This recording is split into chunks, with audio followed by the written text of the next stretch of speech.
Hello friends, అందరికీ నమస్కారం. Welcome back to our channel Shri Kalakritis. ఎలా ఉన్నారండి అందరూ? నేనైతే బాగున్నాను. మీరందరూ కూడా బాగున్నారు అనుకుంటున్నాను. బాగుండాలని మనస్ఫూర్తిగా కోరుకుంటున్నాను. మీరు చూస్తున్నారు కదండి, ఇవి మహాబేర గింజలు అంటారనమాట. ఇవి నేను ఈ మధ్య హెల్త్ బాగాలేకుండా వచ్చింది కదండి, నాకు మోకాళ్ళలో కొంచెం అరిగినాయని చెప్పారు కదా. సో మోకాళ్ళలో గుజ్జు పెరగడం కోసం ఇవి వాడతారండి. ఇవి చాలా బాగా యూజ్ అవుతాయంట. ఇవి చూడడానికి చూడండి పెద్ద నువ్వులు ఉన్నట్టున్నాయి, అంతేనండి. మనం నానబెడితేనేమో సబ్జా గింజల్లా ఉబ్బుతున్నాయి అన్నమాట. ఇవైతే కొంచెం నువ్వుల కన్నా కొంచెం పెద్ద సైజ్ అండి, సబ్జా గింజల్లా పెద్ద నువ్వుల్లా ఉన్నాయన్నమాట. వీటిని డైలీ తీసుకుంటున్నానండి నేనైతే డాక్టరు 3 months కోర్స్ వాడమని చెప్పారనమాట. నేనైతే 2 months వాడాను. ఇలాంటివే చేసుకుంటున్నానండి. నాకైతే మెడిసిన్ ఎక్కువ రోజులు వాడి మళ్ళీ వాటికి బోనస్గా ఇంకొక రోగం తెచ్చుకునే ఇదైతే లేదు. అందుకని చెప్పి నేను 3 months వాడాల్సిన మెడిసిన్ని 2 months వాడానన్నమాట.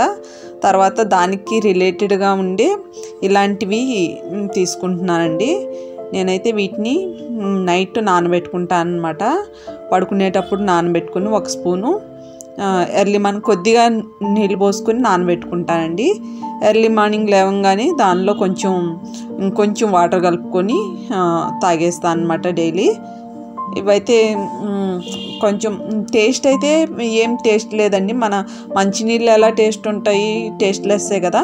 సో అలానే ఉన్నాయి అన్నమాట ఇవి కూడా. కాకపోతే అవి బుడ్డలుగా పళ్ళకు తగులుతా అంటే కొంచెం జిగటగా ఉంటే ఏదోలా ఉన్నాయన్నమాట. అందుకని చెప్పి నేను పళ్ళకు తగలకుండా అలా గుటుక్కని మింగేస్తున్నాను. కొంచెం ఫస్ట్ టైం తాగేటప్పుడు ఏంటంటే కొంచెం జలపరిచినట్టు ఉందండి. అందుకని చెప్పి నేను అది కళ్ళు మూసుకొని మింగేస్తాను అనమాట డైలీ. కాకపోతే ఇవి మనకి హెల్త్కి మంచిది అన్నప్పుడు ఎలా ఉన్నా తీసుకోవాలి కదా, తప్పదు కదా.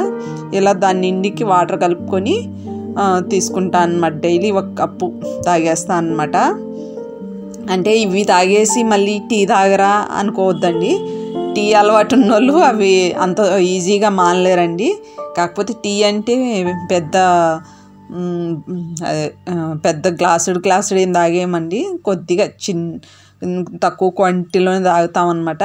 ఇవన్నీ తీసుకున్న తర్వాత లాస్ట్లో కొంచెం గ్యాప్ ఇచ్చి ఇంకా టీ కూడా తీసుకుంటా అండి.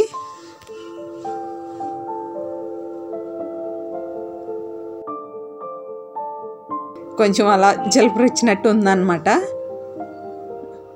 అది సగ్గుబియ్యం, నానబెట్టిన సగ్గుబియ్యం ఎలా ఉంటాయండి, మనం ఉడికిన తర్వాత సగ్గుబియ్యం ఎలా ఉంటాయో అలా ఉందన్నమాట. సబ్జా గింజలు, సగ్గుబియ్యం ఎలా ఉంటాయో అలా ఉందన్నమాట. ఇవి కూడా సీడ్స్ ఒకసారి వేసి చూడాలండి ఏదన్నా పాట్లో ఎలా వస్తాయో. అది తీగ లేకపోతే చెట్టు అనేది చూడాలన్నమాట. తర్వాత టాస్క్ వచ్చి చింతగింజల పొడి అండి. నేను ఊరి నుంచి చింతగింజలు తెచ్చుకోవాలని ట్రై చేశానండి. కాకపోతే అవి సమ్మర్లో వస్తాయి కదా చింతగింజలు. అవి నేను ఊరి నుంచి వచ్చే టైంకి బాగా పుచ్చిపోయి ఉన్నాయి అన్నమాట, హోల్స్ వచ్చేసినాయి అంట. అందుకని ఇంత దూరం తీసుకొచ్చి కూడా వేస్ట్ కదా అని చెప్పి నేను చింతగింజలు అయితే ఊరి నుంచి తీసుకురాలేదు. నేను ఊరి నుంచి వచ్చిన తర్వాత చింతగింజల పొడి దొరుకుతుందండి ఆయుర్వేదిక్ షాప్లో. అక్కడికి వెళ్ళి చింతగింజల పొడి తెచ్చుకున్నాను అనమాట. ఇది మాత్రం నాకు డైలీ పెద్ద టాస్క్ అనమాట. చింతగింజల పొడి కలుపుకోవడం మాత్రం ఎలా కలిపినా, కొంచెం నీళ్ళు పోసి కలిపి మళ్ళీ వాటర్ కలిపినా బబుల్స్ వస్తున్నాయి. అలా వాటర్లో మిక్స్ చేసినా ఎలా చేసినా నాకు బబుల్సే వస్తున్నాయండి. అది ఉండలు కట్టేస్తుంది అనమాట. ఎంత ట్రై చేసినా ఉండలు కరగట్లేదు. మీలో ఎవరైనా చింతగింజల పొడి తాగే వాళ్ళు ఎవరైనా ఉంటే కనుక మీరు ఎలా కలుపుకొని తాగుతారో తప్పకుండా నాకు షేర్ చేయండి. నేను కూడా అలా ట్రై చేస్తాను. నాకైతే మాత్రం డైలీ పెద్ద టాస్క్ అండి ఇది. ఇదేమి నానబెట్టనండి, మార్నింగ్ అప్పటికప్పుడు కలుపుకొని గోరువెచ్చని నీళ్ళలో కలుపుకొని తాగేస్తాను అనమాట. ఇవైతే కొంచెం స్మెల్, అది మనం వేయించి పొడి కొట్టుకుంటే చింతగింజలు ఎలా ఉంటుందండి, చాలా కమ్మగా వస్తుంది కదా స్మెల్, అలా ఉందన్నమాట. పర్లేదు, ఓకే అనిపించింది. ఇవి 1 గ్లాస్ తాగేస్తాను అనమాట. ఫస్ట్ మహాబేర గింజలు తాగిన తర్వాత మళ్ళీ చింతగింజల పొడి 1 కప్పు తాగేస్తాను.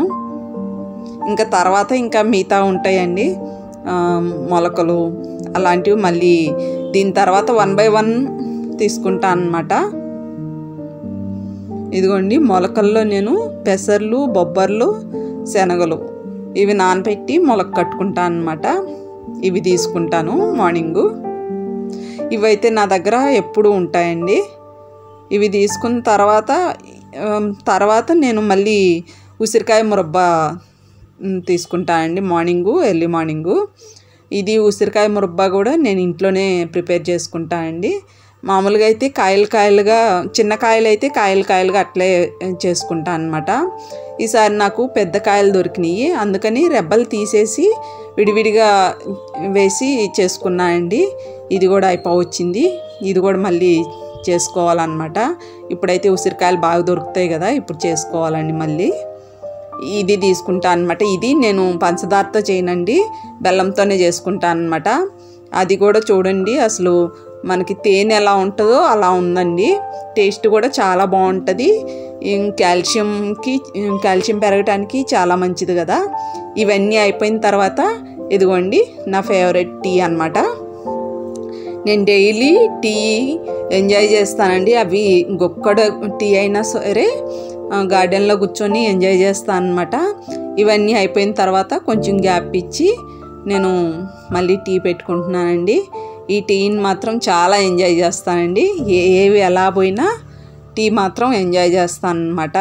మార్నింగ్ అయితే నాకు ఫస్ట్ ఇవన్నీ తాగకముందు ఫస్ట్ టీయే తాగేవాళ్ళము. కాకపోతే ఇప్పుడు ఇవన్నీ తాగాలి కాబట్టి మార్నింగే తీసుకోవాలి కాబట్టి మార్నింగ్ అవన్నీ తీసుకున్న తర్వాత టీ పెట్టుకుంటున్నాను అన్నమాట. అది మనం ఇంట్లో చేసుకున్న చాయ్ మసాలా పొడి అండి. అది వేసుకున్న తర్వాత ఫ్రెష్గా అల్లం ఆకులు ఇంకా లెమన్ గ్రాసు ఒక రెబ్బ కోసుకుని ఫ్రెష్గా కడిగి వేసేసుకుంటే ఇంకా ఆ ఫ్లేవర్ ఇంకా చాలా బాగుంటుందండి టీ. ఇంకా ఫుల్ ఎంజాయ్ చేస్తాను అన్నమాట. టీ అంటే తపెల్ తాగేమండి. చిన్న కప్తోనే అన్నమాట, చిన్న గ్లాసు. నా దగ్గర కప్స్ కూడా చిన్నగానే ఉంటాయి, గ్లాసులు కూడా చిన్నగానే ఉంటాయండి. నేను ఇంటికి ఎవరు వచ్చినా కొంచెమే ఇస్తాను. మేము తాగాలన్నా కూడా కొంచెమేనండి. కాకపోతే ఆ అలవాటు ఉన్నోళ్ళు తొందరగా మానేయలేరు కాబట్టి ఆ టైంకి తాగాలి కాబట్టి తాగేస్తామన్నమాట. మరి అలా అని చెప్పి ఎక్కువ అయితే తాగమండి, కొద్దిగానే తీసుకుంటాం అన్నమాట. నేనైతే డైలీ టీని మాత్రం గార్డెన్లో ఎంజాయ్ చేస్తానండి. ఇదే అండి ఇవాళ వీడియో. ఈ వీడియో ఎలా ఉందో మీ కామెంట్ ద్వారా తెలియజేయండి. నచ్చితే లైక్ చేయండి, షేర్ చేయండి, సబ్స్క్రైబ్ కూడా చేయండి. అందరూ బాగుండాలి, అందులో మనమందరం ఉండాలి. Thanks for watching.